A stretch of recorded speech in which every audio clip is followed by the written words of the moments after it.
Okay, on this one here, we're just going to be simulating it so you can kind of picture what the forces are doing. First of all, you got somebody that's pulling a cart with a rope.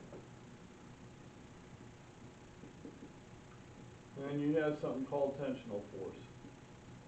So the pull on a string is going to create tension as you have it connected to a wheelbarrow or something else. I mean a cart, sorry. Okay, so that's going to be your tensional force. That's I also refer to that as being the applied force. Now you're going to have some other factors as far as your friction. First of all, you're going to have a force here, which is the acceleration due to gravity. Sometimes they just call it A. So that's acceleration due to gravity. On planet Earth,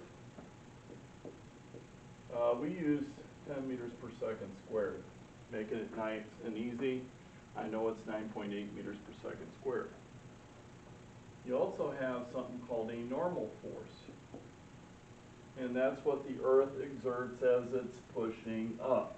So, you know, you have this force of gravity coming here, you have this force coming up, and they actually equalize themselves. Another force you're going to be seeing is the frictional force.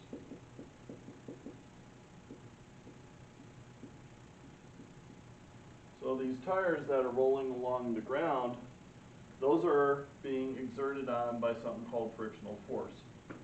How can you feel it? Well, if you're driving along the road, you get done and you walk around and you touch your tire, you're going to notice on the tread part it's going to be very hot. That's because of your frictional force. You also have your kinetic force, which is going to be your movement force, which is going to be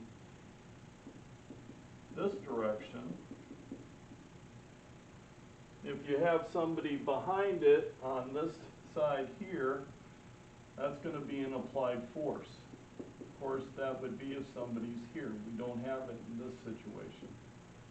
So sometimes you're going to have to think about all these forces that are going on. You're also going to have to maybe sometimes pay attention to that angle because that does affect how quickly something accelerates or not. If you don't have somebody behind here, we're not dealing with that one, so you're going to have to know how to eliminate those parts of the forces. Hopefully this helps you as far as figuring out your forces.